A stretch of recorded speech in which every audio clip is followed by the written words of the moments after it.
mean, a lot of the training for rallying, obviously, like you need a degree of strength and endurance and fitness, but I think the biggest part of the whole fitness thing is for your concentration. So you're able to focus when, you know, it might be hot, and if you maybe weren't fit, you would start to feel it in your body more than if you just adapted to being in that state.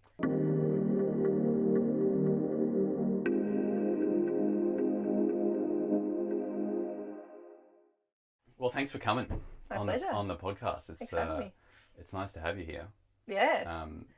I like to start the podcast with a simple question. I mean, obviously this podcast, the theme is kind of sweating it out. Yeah. Talking about all the cool stuff about health. Yeah.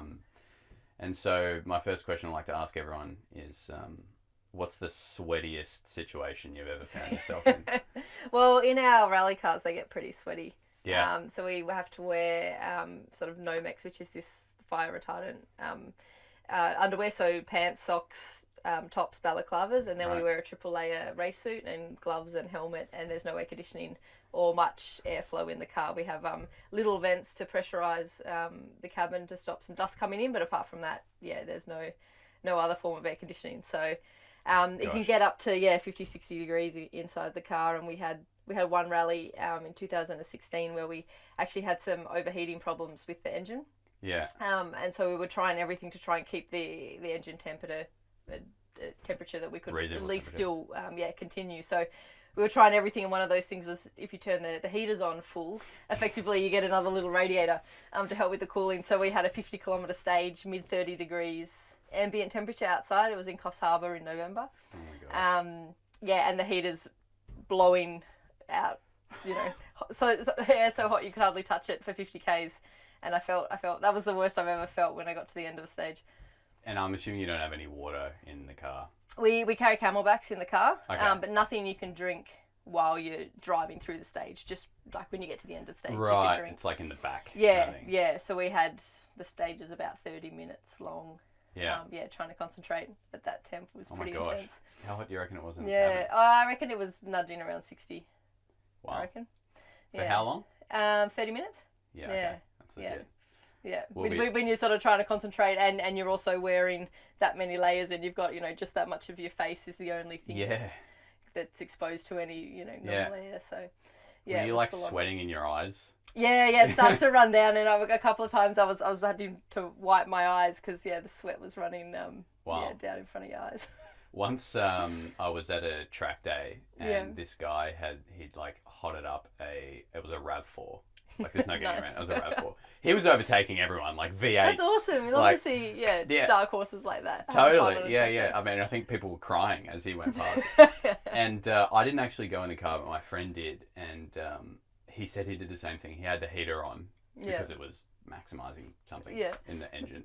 And it was, like, you've been at Winton before. It was... That place is either freezing or boiling. There's no extreme. Yeah. There's not a pleasant day there. It's one or the other. Totally. Yeah. And it was the latter. It was boiling. It was like 30 something crazy. And this guy's going around his RAV4 with the bloody heater on. My mate came out of there. He said that was the most ridiculous thing I've ever been in. Like, it was just hot and sweaty, and then a RAV4 overtaking people. Yeah. I don't know what that would be like, trying to concentrate under those circumstances. Yeah, that's the challenge, and I think the hardest parts I found during that stage was when you had a longer straight or something, when it was lots of corners into each other. You just, you kind of focused on what's happening, and you don't get a chance to stop and think. And then if you've got, a 300 meter straight, then you've almost got a time to sort of sit and take a breath, and then you go, realise, oh my God, it's hot. So it was actually, the more intense it was in some ways, it was, giving you something to focus on and take your mind off. And then it wasn't, till you get to the end of the stage and hop out of the car. And I think I hopped out of the car and went and found a tree and just lay down next to the tree for a while. I couldn't move. Just like drank all of your Camelback. Yeah, exactly. Are the stages normally that long around the world? Like 50k is a long stage. Yeah. The longest stages would be 50, 60k in our type of rallying that we do. Yeah. On average, like 20k's would be an average length of a stage. Yeah, okay. Yeah. And the shorter ones that are like 8, 10k's? Yeah. We have like super special stages around towns and things that can be like a kilometre. In the forest, anywhere from 5 would be a really short stage, 8, 10, Mm-hmm. then up to 20 to 30 would be average in Australia. Yeah, okay. Yeah. And then I think you've been to Finland before, Yeah. or somewhere up there. Same thing, similar length stages? Similar lengths. They're probably 20 to 30 on average, sometimes a bit more, sometimes a bit less. And is that the opposite? Like, is it really cold when you're in the car? We do that rally in their summer. So again, it's 30 degrees. Oh, okay. Yeah, it's beautiful. That is very nice temperature usually. Yeah, okay. Yeah. I was watching the F1. I watched the F1 a little bit, and I think it's Shanghai. Where it's quite hot, and all the drivers are saying that it's like really just tough, hard work and whatever. I don't know how long they're in the car for. Maybe it's like an hour or something. Yeah, and the humidity there would be crazy. Yeah. And they've got a lot more G forces and more impact on the body than we would in the car. We don't have as much airflow, obviously, but we don't hold the same grip and speed through a corner that an F1 car can. I feel like it's a different form of concentration, though. Yeah. I mean, I've never driven an F1 car. Yeah.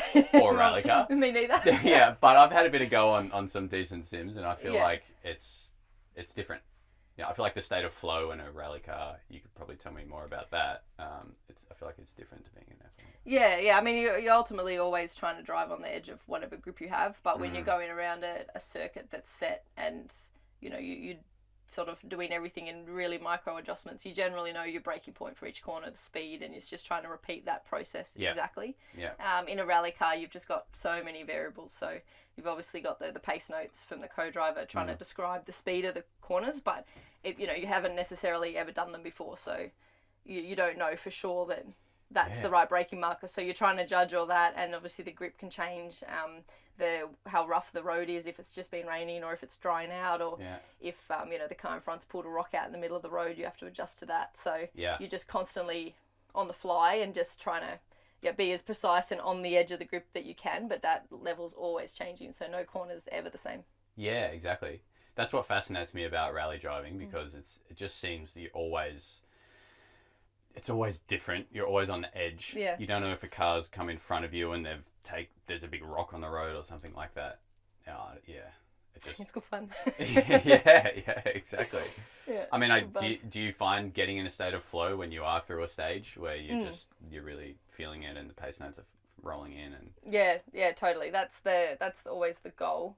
And it's not necessarily that easy to achieve, but you always find, like, normally if I get to the end of the stage and I don't remember much of it, that's an indication to me that it was all going well, because if you've got time to kind of consciously think about it and process everything that you're doing, then you're probably not driving fast enough, because in reality should just be picking up that bit of information, adjusting to it and then moving on to the next piece. So not sort of consciously trying to figure it out too much in your head, just going by feel and as it's coming.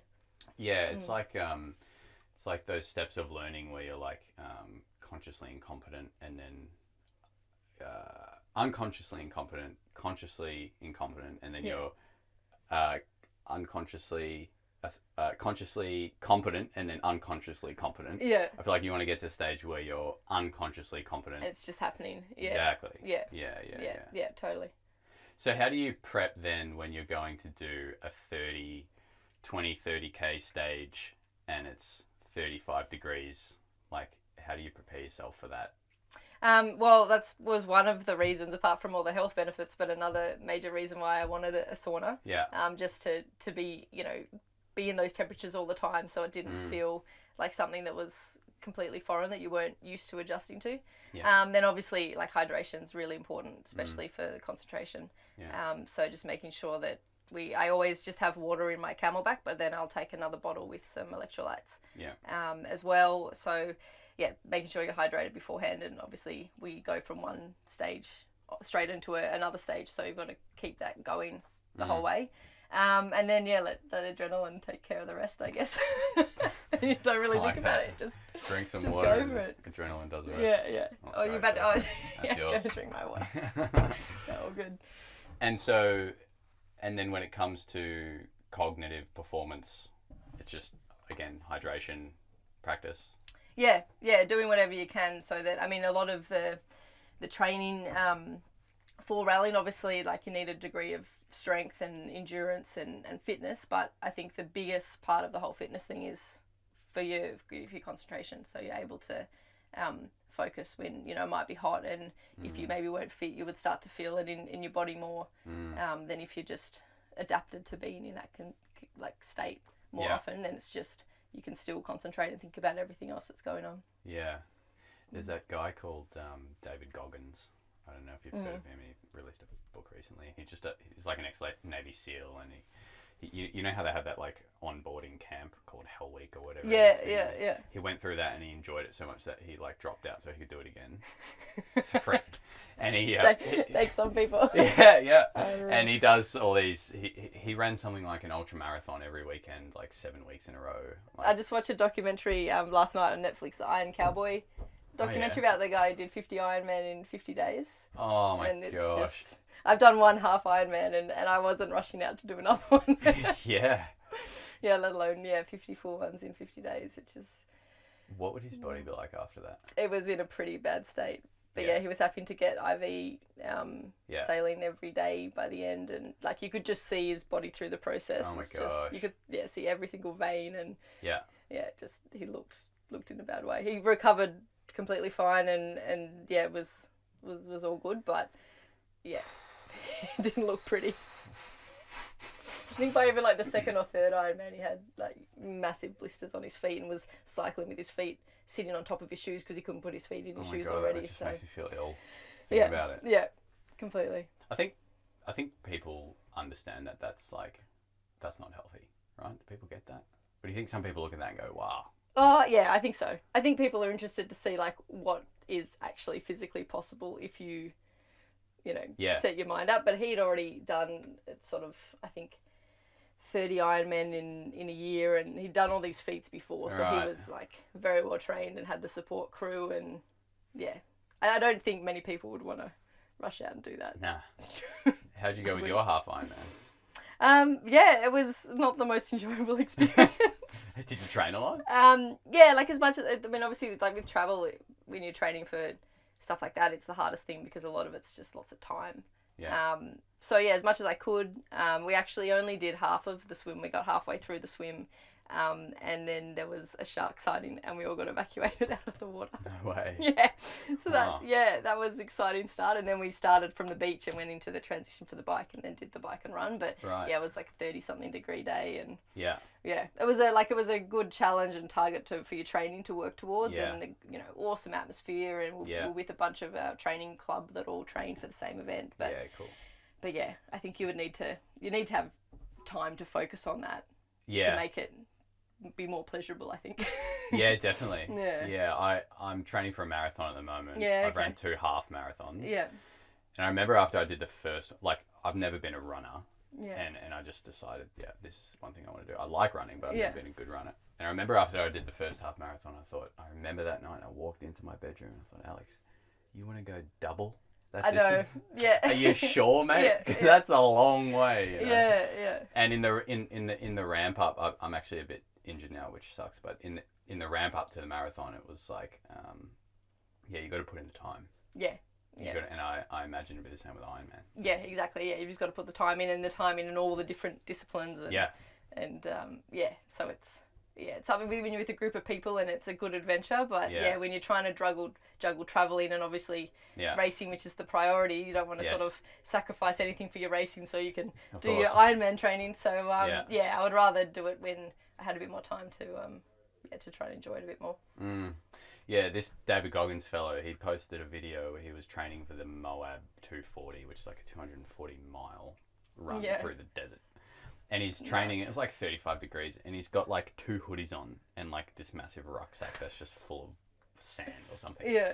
And he's like, he's just talking all this stuff. I was like, man, you're a freak. Yeah. Very impressive. There's always going to be people that need to push the envelope to that degree. I don't think I'm one of those people. I enjoy a challenge, but that's maybe not as extreme. But I like the idea of training for the environment that you're going to be in, right? That's what the sauna's for. Because you're going to be hot in the car. Yeah, totally. And something as well to keep it. I mean, it's a really unique sport in the fact that, every other sport, you go and train that sport every day. In motorsport, you get in the car the week of the event to do a bit of a shakedown and then you go. So it's what you can do in those weeks to try and replicate it or try and be in the best position possible. So when you do get that chance to get in the car, but yeah, kind of like playing soccer and not kicking a ball until just the week of each of your competitions, which are only 6 a year. So it's it's an interesting sport in that way to try and prepare and get inventive with everything else that you do. Do you do a lot of sim like racing as practice? For the circuit racing stuff that I've been doing this year, I've been doing a fair bit of that, mainly because all the tracks are new and I've never, for me anyway, that I've never been there. So for me to learn the braking points and just do laps around the track, that's been useful. For rally, the simulation games, you can't pick like the exact location and the exact stages that we'll do. So I do more work for rally watching onboard footage of myself and other people from previous years. And then a bit of sim mainly just for that concentration focus, just so you're practicing reacting to things and not necessarily, exactly what you're going to do, but just the same kind of skill set. Yeah, I guess you could prep, like, because it is about reaction, it's not about knowing the track, you could do other things to help with your reactions, right? Yeah, totally. And those other reactions when you're a bit, your heart rate's up already and you're a bit hot and all of that. Yeah. Do you have like a PT that you work with for that sort of I'm actually chatting with a new guy at the moment to get some ideas, but it's a bit of stuff that I do myself from sort of what I've learned, and then I do a bit of online programming at the moment with a gym in Sydney called 98, and they do this online programming that seems to work really well and that I've been enjoying doing. So trying to mix that up with a bit more of endurance-based stuff on the side. How do you fit all that in when you're traveling so much? That's the tricky thing. I think it's just like, obviously you got to be a bit flexible with what you have access to. If you've got access to a gym, I'll do something there, but quite often it's a hotel room or being able to go for a run. So that'll be sort of the main things I guess I do. But yeah, trying to have a bit of structure, so in a week you sort of know what your ideal situation is, and then trying to do what you can and then not getting too hung up on it, I think, if it's not exactly what you want to do. Because I'd be guilty of that, I'll write down everything I want to do, and if I don't tick it all off, I'll go a bit crazy. So sometimes you have to manage your expectations, but just being consistent, I think, is more important. Yeah, I find traveling and trying to look after yourself is difficult. Yeah. It's really hard. Yeah. You just, you can prep a lot, but ultimately the moment will come where you have to like compromise on a health choice. Yeah. I've got to eat this thing. It's not ideal. Totally. Didn't get that run in this morning because the plane was delayed and I needed my sleep. And you can start off motivated, then it's really easy, I find, once you sort of go, oh, whatever, then it can very quickly become a massive spiral. Yeah. So trying to keep like on the good side of that. So if you know you're going away, do you plan like, I'm gonna go for this run then, and then we're doing this thing with the car for these few hours? Like, are you pretty regimented in that sense? Yeah, when I can. Like, for example, we went on a trip to Perisher with Subaru, so that was not a motorsport trip, but just with some journalists and a bit of a media trip. And obviously, like, I knew then that there wasn't going to be a gym. I couldn't just go outside for a jog. So I tried to, before we went, do sort of any of the like really heavy gym work that I could. So that was all done, and maybe went a bit harder for a day when I knew that I was going to be traveling for a day. Then I just woke up one morning and decided it would be really good to do 100 squats, 100 push-ups, and 100 sit-ups, and 100 burpees. I thought that would be a good thing until I realised that 100 burpees is like pretty awful. So I did that that morning just before we left. So at least it was something. So trying to at least plan out. Ideally, and it doesn't always happen, but at least then you've got an idea in your head, and you're not just sort of, I guess, going with the flow too much. Yeah, I find body weight exercises are really handy for when you travel. Yeah. You can do that stuff anywhere. Yeah, exactly. Yeah. I remember I travelled with one of my colleagues, Bruce, who you know, and it was the first time we travelled together, and one morning he's like, oh, let's go out and do this. I've got a little workout for us. And I was like, all right. And we're in China. It was hot. Seems to be a theme. And it was like 7:30 in the morning. It was already like 32 degrees. It was like peak of their summer season. And it was 100 jumping jacks, 75 air squats, 50 burpees, and 25 push-ups. Yeah. And I wasn't like super fit, and I wasn't familiar with that sort of workout at the time. And I got to the burpees, I was like, man, are you sure? I know, I did the first 10 and I was like, oh, this is a bad idea. Yeah. But then, I was like, no, I've got to do it. Yeah. Yeah, totally. Yeah. And just knowing, I think, even if it's like 10, 15, 20 minutes, how much better you feel for the rest of the day, especially when you're sitting on planes and in cars. And 100%. Yeah. That's what I love about running, because you can just do that. Do it anywhere.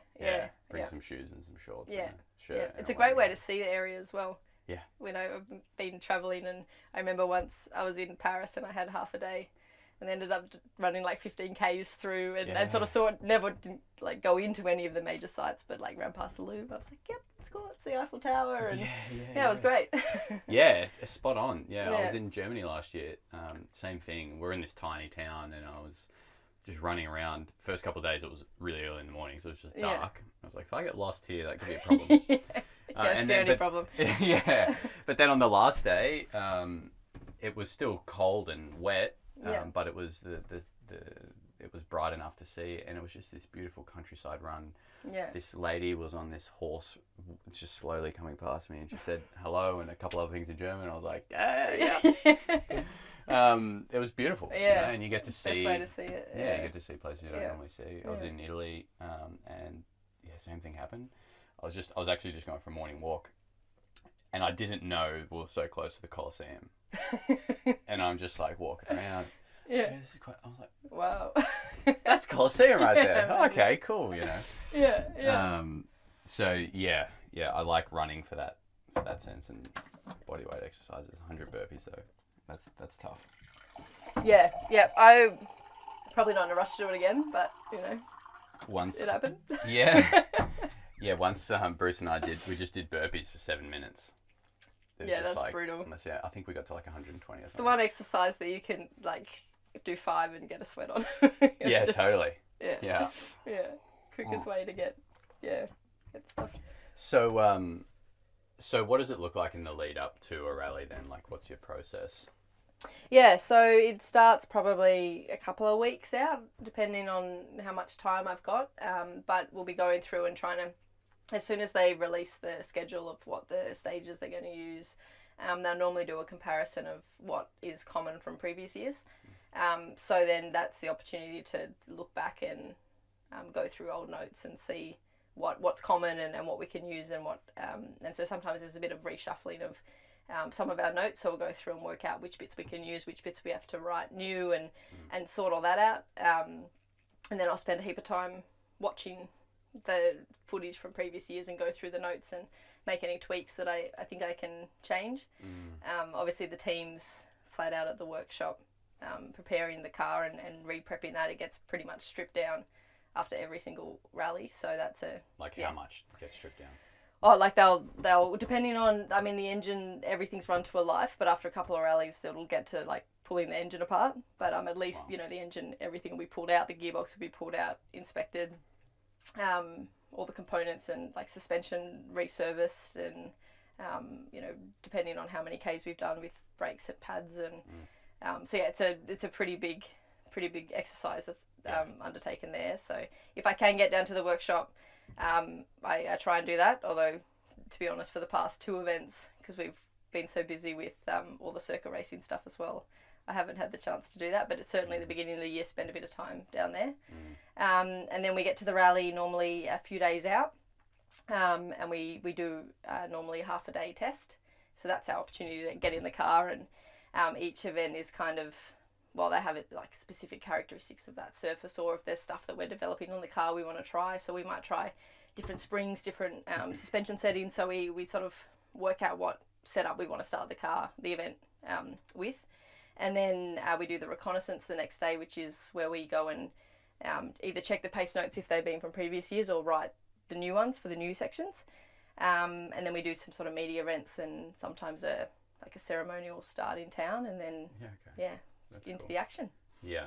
Are they long days when you're actually on site at the rally? Yeah, really long days. The recce, so reconnaissance day where we do the pace notes, is probably, like in my mind, one of the toughest days, because it's you're sitting down all day in the car, but your concentration is just like you're only driving at 60 k's an hour, so you can't drive at full speed.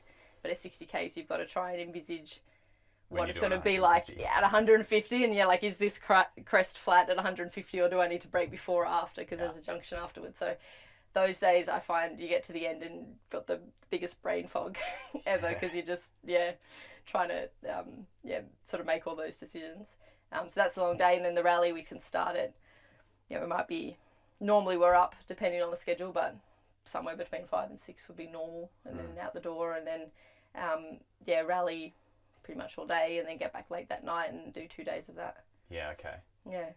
I feel like when you're doing those notes, that the consequences of making an error are large. Big. yeah. So you always got that in the back of your head. Yeah.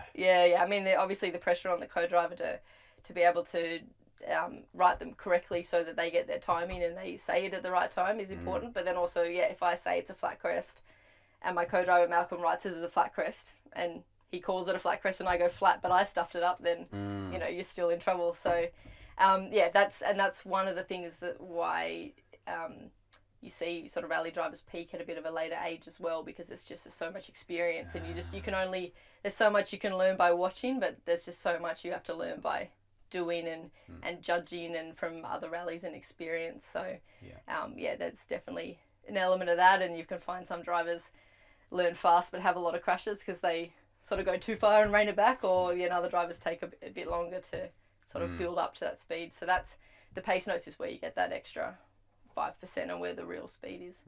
And which one of those two types of drivers are you?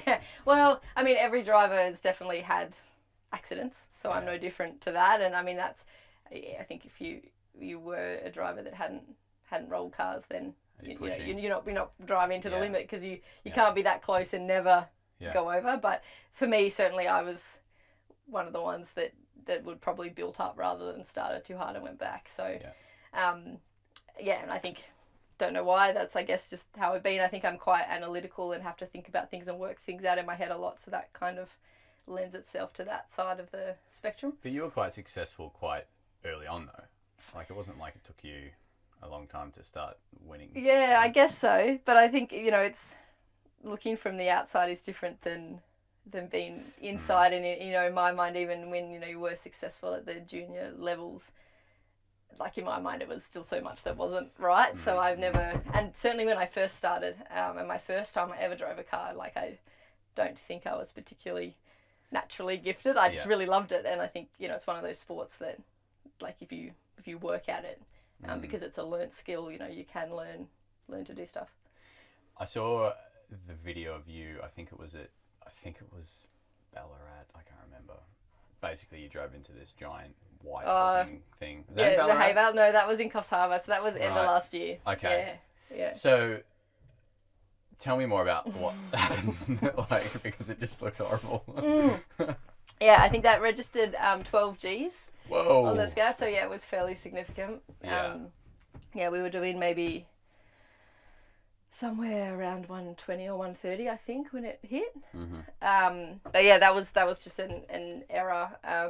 It was basically coming into the rally, we had a couple of sort of a few dramas earlier in the year, so we weren't in the best spot in the championship that we wanted to be in. So it was kind of like this rally, like all out. Right. It's the only chance of moving up is if we do really well in that one event. So we were attacking from the start. So we were trying to drive on the edge, and just came over this crest, and it was just a really slight left on a fast crest, and not a big jump, but enough to sort of just the car gets light and just gets off the ground. And because it was a little bit crossed up and didn't land completely square when it landed, one of the suspension sort of, I guess, used its travel up before the other side, and it just ever so slightly shot us to the right a bit, and I could go into that speed, and we were that close. The line was that close to the hay bale anyway, so there was just nowhere to go, and we just hit the hay bale when we landed. So at that point, once we were sort of in the air and landed, like, there was nothing. At that point, it was all done. But Is it like slow motion going through your mind when that happens? Oh, look, it was kind of, it just happened so quickly. You can kind of see, like, I knew if you watch sort of if you break frame by frame down in the in-car, like when we're coming to land, I'm steering out, knowing that I'm going to be going the wrong way, but it's all a bit in vain because, you know, there's some physics you can't override. Yeah. And so then the car, it rolled, right? Or did it kind of... No, it just it basically hit the hay bale and then came to like, a 12G kind of semi-stop, but then pivoted around and faced the other way. So it didn't actually go over. But just kind of flipped around. And then what? You guys, like, you were obviously okay. Yeah. Yes, I mean that's always the first thing that you ask and check that everyone's all right, obviously. Because in the video, I think it was your co-driver. I'm not sure if it was, but they'd put the fire extinguisher on their engine, I think. And then someone was just like, yeah, we're right, we're good. And it's like, well, I'm not sure. He's the ultimate, like, when stuff goes wrong in, like, any sense, he's the person you want around. He's just, like, Mr. Fix-It. He's just incredible. So, when we landed, because of the impact, it basically crushed some of the fuel lines and, the engine was in a pretty bad way. So, it started to catch on fire straight away. So we obviously got out of the car. We have fire extinguishers in the car and a plumbed-in extinguisher system. So he set all that off. So my co-driver, had the fire extinguisher out and was, trying to get the fire out. And then the process is in that scenario, because it was going to be quite a big fire. There was a lot of fuel to burn. So at that point, it was still. It was still a light, and so that's where Malcolm was fantastic, because he obviously knew that if he just used all the extinguisher in one go, then we'd be stuck in the forest with no way to try and get the fire out if it was still going. So he was trying to reserve the extinguisher and just keep it at bay as long as he could, and then I ran up the road, and the cars come every 2 minutes. So then the process in that scenario is we waited to the next car, slowed them down, they gave us out their extinguishers. And then so basically the stage is downgraded, so that they don't continue. They get replenished with fire extinguishers before they go back into the competitive sections. It meant that we could, borrow their fire extinguishers and save the car, because otherwise, it would have been a lot worse. So the people that you slowed down, that doesn't affect their rally as such? No, so they get given back that time effectively. Yeah, okay. So, I mean, that's where motorsport's obviously very good, because you do have the... You know, it can be dangerous, but the safety side, the processes, are very strict, and everyone follows them. We've got, so as I said, we hit the 12G and damaged the car, but we were, a bit sore afterwards, but that was it. Saved the car, so it was... So when you say save the car, does the car get reused? Yeah, the car was competing in Tasmania, and we'll be racing against that same car in Ballarat next weekend. Yeah, so obviously there was like an extensive repair, and the guys did the team did a phenomenal job to rebuild it, but it's the same chassis. It's still going. That's phenomenal. Yeah, it's an idea of the strength of the cars. Yeah. Yeah. And so your co-driver then, or co-drivers in general, do they generally need some sort of, do they have a more technical understanding of the car and that side of things if you do have something go wrong on the stage? Yeah, I mean, it's not... Not all co-drivers, it's not a prerequisite, but it certainly is a massive help. Yeah. And I think that's where, good co-drivers are not easy to find. I've been lucky to have, some really good co-drivers, but I think it's something that, it's much more than just calling the pace notes. You spend so much time with them, you want to get along with them. You've got to have the right attitude inside the car, and then, having someone that is capable when things go wrong. In the last rally that we had, we came second, but we damaged, so I hit something that I didn't see, and basically we ripped off one of the brake lines in the car. So for a moment, we were driving to the stage when it basically was rubbing on the arm, and then we got to the end of the stage, we're driving to the next stage, and the brake pedal went to the floor. So we're going to the stage in second, and you have no brakes, and going, you've got the timing, you have to be at the stage at a certain time, otherwise you get penalties. And literally, like, within a minute, we pulled over, Malcolm jumped out, had a little blanking plug, ripped the brake line off, blanked that corner, so at least then we could get pressure in the other brakes and have something. But obviously if you had someone without that experience, then you know, like I could have fixed it, but it would have taken me 5 or 10 minutes, and then we would have had heaps of penalties, and we wouldn't have come second. So having someone when something goes wrong to just know what to do is yeah. Plus be good at all the other stuff. Yeah, he's awesome. Yeah, I mean, so that night, like, are you doing anything? Like, were you a bit wired about the whole thing? Like, were you in bed, like, Jesus, you know, am I actually all right? Like, did you go? I'm assuming you went to the hospital. Yeah, well, they have like medical staff at the events, so we went there and got checked out and kind of cleared, I guess, for anything like that. And yeah, we went actually and saw one of the team physio offered to sort of see us and give us a bit of a check over, because I think everything's just really tight. So a lot of the muscles for the next few weeks needed a bit of physio just to get at all those knots and stuff like that. Yeah, right. But yeah, apart from that, and then yeah, it's just a pretty low feeling. There's obviously a lot of highs with motorsport, but you know, when you've got a whole team that is putting everything to building the car and getting there, and all these expectations on the result, you kind of just you know, for me, it's not obviously, you know, there's sort of the impact of the crash and that, but like more so than that, it's the fact of feeling that like you let everyone down, and that kind of really crappy feeling, that more so than, you know, as long as everyone's all right, obviously that's the first priority, and then after that it's about feeling for everyone else that you feel pretty crap about that. Is that kind of expected when you guys knew that you had to push? Oh, like, you know, it's, I guess, an increased risk if you're going to be trying to push that bit harder. But it's something you can't really, I mean, if you're sort of going into a stage thinking about those things. Oh, we got you then. Oh, it's still going. Oh, no. Yeah. Anyway, whatever. But yeah, if you go into those stages thinking about that, then you're not going to be concentrating on the right thing, and then ironically you're more likely to make a mistake. So whilst you're sort of in the moment, you've just got to be focused on the corner in front and literally nothing else. Yeah. And yeah, you sort of obviously prepare and manage, and there's some sections of a stage maybe you've got noted that you won't push because it's a particularly sort of gnarly bit of road or for whatever reason. So you try and be smart about where you push, and then it's just, you just got to try and feel everything the best you can. Yeah, that feeling of like, oh, I've just let the whole team down. Yeah, that's the worst. Yeah. It was when I first started rallying, and when it was sort of the budget that I was trying to find, then you just, I remember I rolled a Fiesta once in the UK that was a sponsor had bought for me. And I was finding all the money to run, and I remember rolling, and we sort of rolled. It wasn't particularly fast, but it was just like off the side of a road, and there was a bit of a ravine, so it kind of did a slow roll, and then with the momentum just sort of kept rolling and rolled like 4 or 5 times. Oh my God. But I remember all I was thinking about was trying to turn. I had a little switch panel sort of down where the gearbox is, which has all your controls and where you start the engine, and all I was trying to do was turn the engine off, because all I could think was, man, if it's running and upside down, I'm going to have to do rebuild the engine as well, and I can't afford that. And then every time I would sort of roll, and it would, hit something, and like my hand would slip, and I couldn't. And I just remember like for these rolls, just trying to get to the engine stop button, and I couldn't. And I was getting so frustrated. I was like, will you just stop rolling so I can turn the engine off?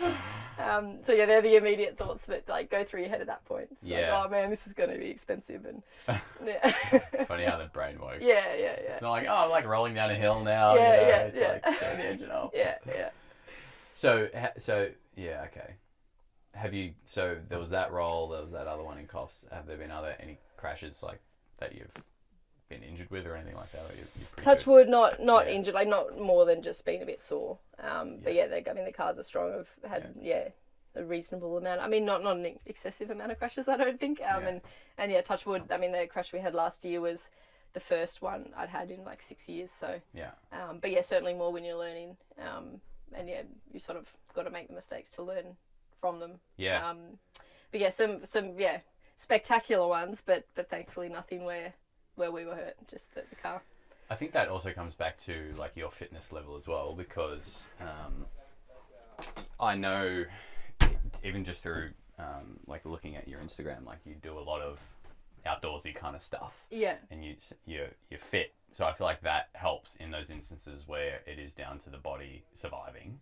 Yeah. Like having a good level of fitness is yeah, important. I think so. And I think in the rally environment or in all the motorsport environments, if you're if you do have a stronger core and you're generally a bit stronger, then if you do have those impacts, or you can brace better for things, and you're just generally less likely to have a little niggle that's going to create a bigger problem. So I think all that helps. Even if it's just in the mindset, it helps as well. Yeah, absolutely. So when you're at a rally, or even when you're not at a rally, what's your morning routine? I mean, it does, when you're on the road, it's not always exactly the same. Or what's your ideal? My ideal, like normally, so like this morning, or when I'm at home, I'll get up like reasonably early, like normally just before 6. Have a glass of water always, and a cup of tea. And then if I'm home, we go straight to the gym. So my partner and I train together early before he has to go to work. So we do that. We go to the gym. If I've got time, the gym's about 1.5 k's from our place. If I've got time, I'll walk home from the gym, put a podcast on or something like that. And then usually jump in the sauna. Straight away, and that for about 30 minutes on average, a bit more if I've got some more time. Then shower. I've been working up the times on my cold shower part. It's amazing. You feel so good afterwards, but telling yourself that in the moment when you turn the cold water on, it's like, man. We lost hot water. There was a blackout a couple of days ago and we lost hot water, and I was like, oh, stuff it, I'm still going to have a cold shower. And it was awful, but the next couple of hours, it was just, it's amazing. So, and then get started. Yeah, nice. Last year, I'm always talking about cold showers, as you know, or going in the cold pool. And I remember I had a few clients. They said, Alex, it's the middle of winter. It's Melbourne. We're not getting in a cold shower. And I made it. So I made a video, and it was like 5:45 in the morning, and I'm like jumping in the cold shower, and it's never fun turning on the cold shower. But it's dramatic, the feeling afterwards. Absolutely, and where I'm living at the moment, we have a pool out the back. Nice. And so for a couple of months, I wasn't going in there. When it started to get cold, I was like, Alex, what are you doing? Go in the pool. And that's just like even a step up again, because the water is contacting your body everywhere. Well, we live near the beach, so up until like, I would say the last 2 months I haven't done it, so I probably need to pull my finger out. But partly because most days we've had like horizontal rain and wind, and at that point I'm calling off the beach expedition. But up until sort of May, we'd go outside and jump in the ocean, which is amazing. It's so cleansing in the ocean. Last year I was doing a water fast in Queensland, and it's just water. That's all I was having for like... For how long? 9 days. Wow. And it's incredible how you go to the ocean. It energizes you when you're in there. Like, just... How did you find that? Incredible. It was like... awesome. Totally. That would have been really tough. Yeah, there were hard moments. Like, I wanted to go a little bit longer, but I was just there by myself, doing my own thing. And is that like... just as much a mental experience as physical, or is it mainly for... Wow, that's impressive. I get like hangry if it's been 4 hours. It was just part of my journey. I really wanted to do it, and it was incredible for a whole facet of reasons. But when you go to the ocean, you realize how cleansing the ocean is, and how much energy you actually get by being in the surf. And you just can't be in a crap mood. Exactly. Or if you do, it's gone. Exactly. You can't leave there and still be annoyed at something. Exactly. It's such a space of just clearing out and refreshing, and even just like swirling salt water around in your mouth. You're just like, oh, this just feels nice, gargling some salt water, and people looking at you, but when you haven't eaten for 9 days, then fair enough. I was doing some weird stuff, it was. The ocean's awesome. I would love to live near the ocean to do that. To just be able to go down there every morning and just get into that space. So that's nice. That's a solid sort of morning, get the day going. Yeah, definitely a morning type of... I'd prefer getting stuff done early. I feel like that's when I'm more productive. When it gets to like 7, 8 p.m, I'm getting ready for bed. I'm the same. I used to be really I would always tell people, like, get up in the morning, like that's when the day happens, And then I was listening to a sleep scientist recently who was saying, actually, like, there's three kinds of people. There's morning people that are neither, and then like late night people. And based on our circadian rhythm, when our brain releases melatonin and all this stuff, actually dictates that. Yeah. I was like, man, I've probably been telling all these people that are late night people to like get up early and wondering why they don't enjoy it. Yeah, totally. Totally. So, yeah, that's nice. And so I feel like when you're at a rally, then your evenings are important too, because if you're sleep deprived and you're doing a rally stage, or more importantly, writing those notes, like you want to be on point during those days, right? Yeah. So, do you focus on making sure you get a good sleep when you're at a rally? As much as I can, yeah. I mean, that certainly, like, even the sort of week leading up to the rally and that sort of thing, I won't, try and do anything that involves being up late at night, so you can get into the good pattern of being in bed early and obviously trying to get as much sleep as you can. But I mean, sometimes if we go late into the night, you might not get back to the hotel till 10 o'clock and you've got to get up at 6, but it's 10 o'clock and you've just gone and driven flat out around a stage, so it's a bit hard. You've still got that adrenaline buzz, so it's and I think you always fall into that, waking up at 3 or 4 in the morning, just ever so slightly, but enough for your brain to start thinking, and then trying to switch that off is. So that's, it's always a challenge. I find I normally sleep all right in the beginning part of the week, then coming around to the first days, I normally don't sleep as well. And then if it's a Saturday, Sunday rally, Saturday night, I normally have an awesome sleep, because by that time your body's tired enough that all that other stuff is like, you stop sort of thinking about stuff too much, because your body's like, I need the sleep. And then the adrenaline will still be buzzing for the, Saturday night, Sunday night and Monday night. And I normally... then get a really good night's sleep on the Tuesday or the Wednesday after a rally when you finally come back down. Do you do any sort of meditative practice to help with that sort of stuff as well? I probably should do more. It's a bit like me trying to do yoga. I said I was going to do yoga every day, and I found this like 30-day like online, 30 minutes of yoga, 30 days, and they took you through everything, and I've done one day. That was a couple of weeks ago. So that's something that I need to do more of. But I'd certainly, I guess it's not strict meditation, but definitely I go through what's happening inside the car a lot inside my head, and particularly in and around those competition days. And if it's a bit of a stage that I remember, or even if it's, if you can't remember the stage that you're about to go and do, just thinking about maybe the test road that you're on before, and just trying to visualize the process a lot, and always trying to stay in those. It's very easy to kind of start thinking about the stages that are up later in the afternoon, or the pressure to like what the result needs to be at the end of the weekend and that sort of stuff. So just trying to I suppose I do a lot of visualization rather than any kind of strict meditation. I like that. Powerful.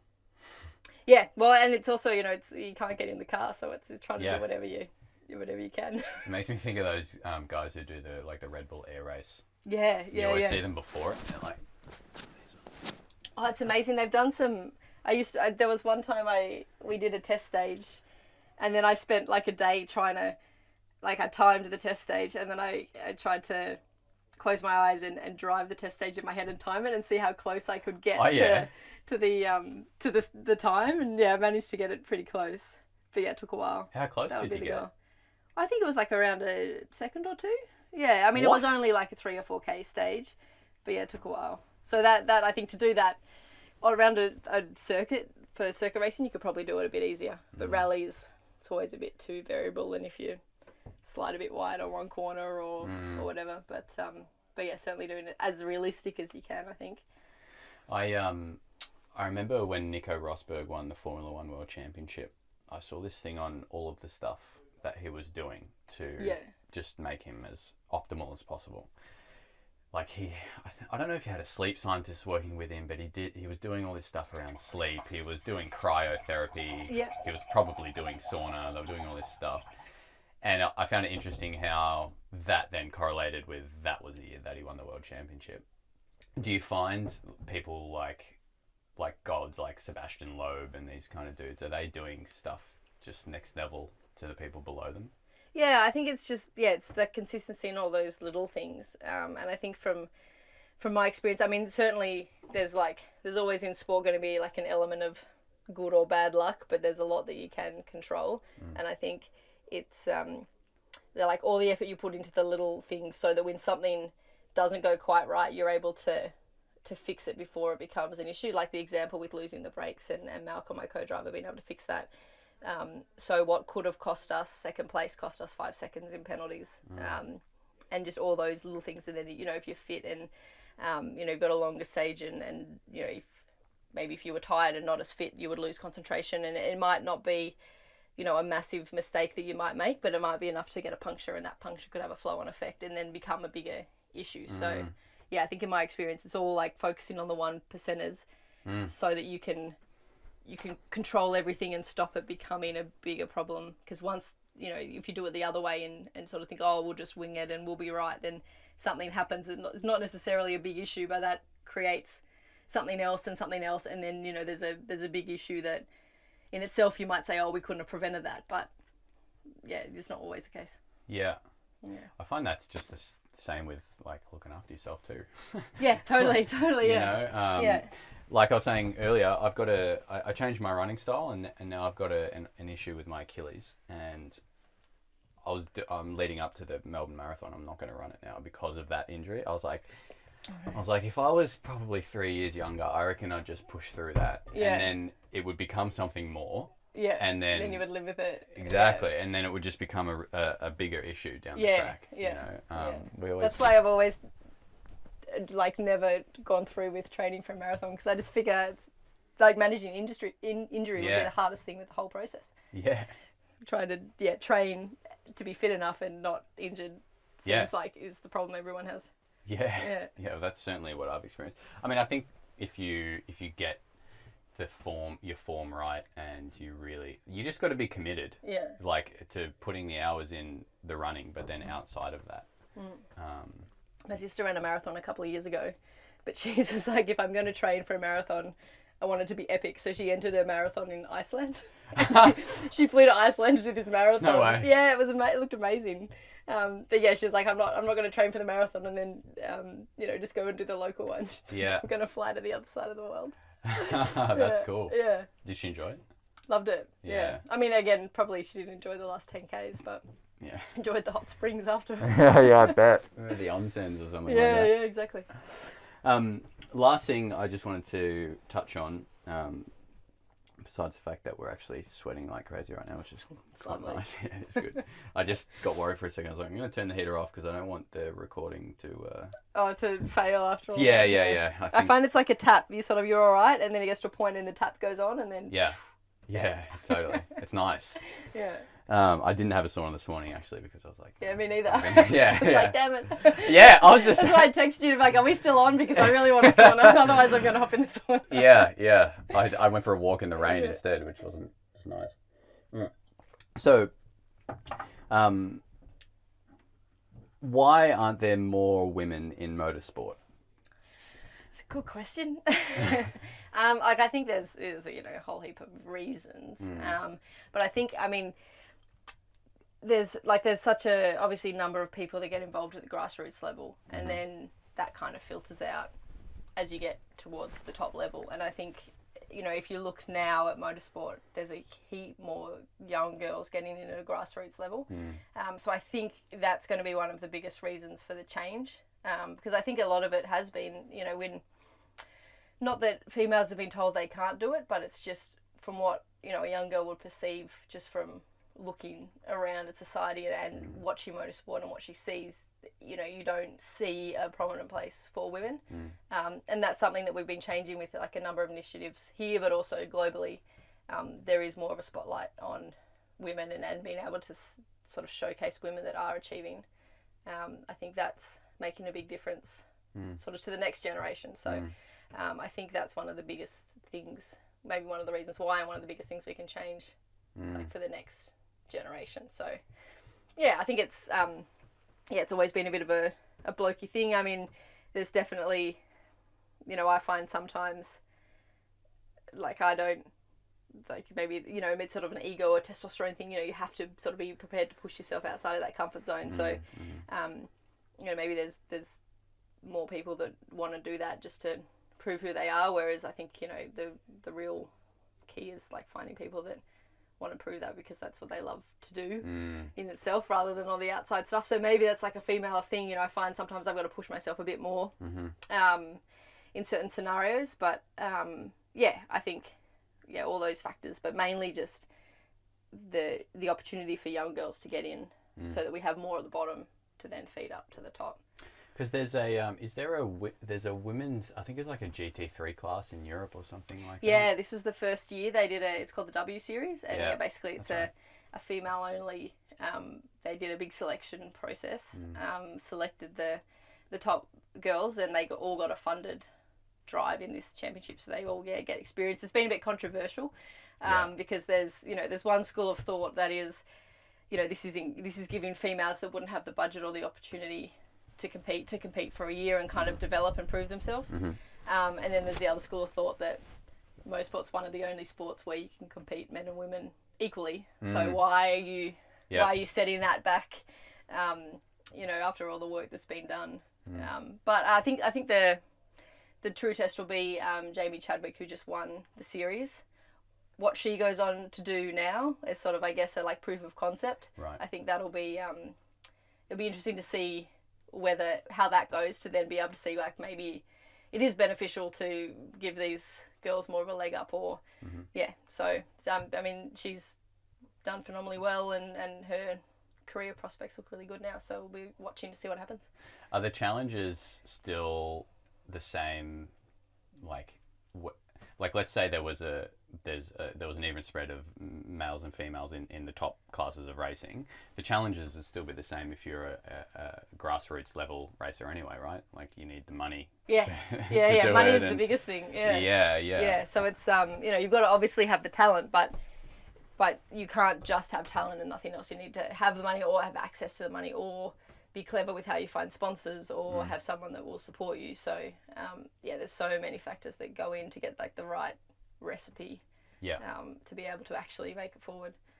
Yeah, I mean, perhaps there's some young blokes out there who are saying, well, I'd love to have a championship that I could access like that one. Yeah, totally. So it's it's been very divisive in that way. Yeah, interesting. Yeah. Well, good luck to Jamie. Hopefully she kicks some ass. Yeah. I think that'll be the testament to the program, I think. Yeah, because that's what I always felt. I thought, there's all this weird stuff going on with like people who switched gender. They were a male and they switched to female, and now they're competing in the MMA, and it's like that's kind of a bit grey. Yeah, but that's the good thing about motorsport, is that it's exactly they're like physically sure, you've got to be fit, but it's not a level of fitness that's unattainable for any gender. It's you can still get to the same required level. Yeah. Are there a couple of women in the V8 Supercar series? Yeah, so there's Simona Di Silvestro, who's driving in the main game, and doing really well. And she's very experienced overseas. She's done a lot, like in Indy and open wheelers and Formula E and a whole bunch of stuff. So there's certainly no reason why it's not possible. Yeah, cool. That's what we want to see. Yeah, exactly. I'd love to see a 50-50 split. Yeah. And I think like with the number of girls that are getting involved now, it's always a case of numbers. If you start with 1,000 people at the bottom and 5 make it to the top, if you've got 1% of them is females, the chances of that being one of the people, like, you're just limiting your odds right from the start. So if we can build the base, then I think we'll see more. And so what's next for you? What are you working on at the moment? So we've got next rally next week, which will be round 4 of the Australian Championship. So we're currently second in that at the moment. Hopefully we'll keep putting the pressure on to try and get one step up. Big road ahead, but dodge the hay bales. We'll dodge the hay bales. That's also the plan.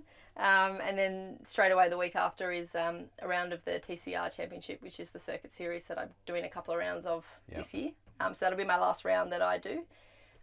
Which has been an awesome experience, and jumping in the deep end, and it's been fantastic. So doing that, and then the following week I am in Geneva for 36 hours. So that's going to be a fun trip.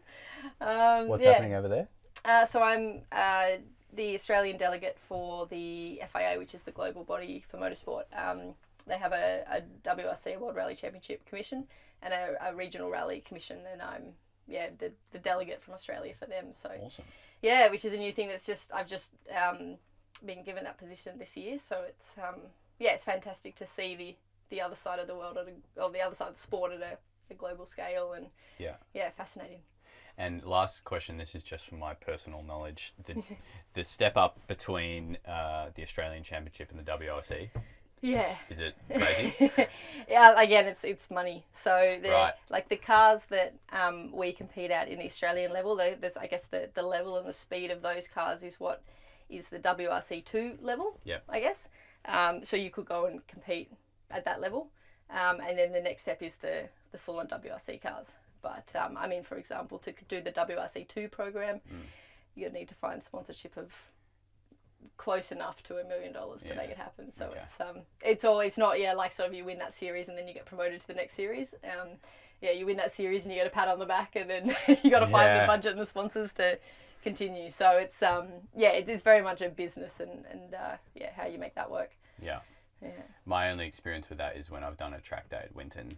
Yeah. Even just buying new tyres and brakes after that. Oh, yeah. It's like, man, I can't afford to do this all the time. It's like different money. I remember when I was, I'm very lucky now to, have the support of Subaru and do it with the official factory team. But up until then, it was, up to me to find sponsors and so you would, you'd buy tyres that are like $300 per tyre, and you sort of think, I'll just need to get 2 more sets of them, but I'm not paying $5 for a coffee. That's crazy. And then dropping the money on that, it's just like it's a different, it's just a completely different type of world. Different priority. Yeah, true. Cool. And if people want to find you, follow you, how can they do that? Molly_rally. Very inventive. Cool. Facebook, Instagram are all that. I'm a bit lazy on Facebook, to be honest. It's mainly just like looking at the pictures on Instagram. Yeah, I think most of us are like that now. Yeah. And the next rally's in Ballarat. Next rally's in Ballarat. And then TCR in Winton the following weekend. Cool. Yeah. Thanks for coming on the podcast. Thanks for having me.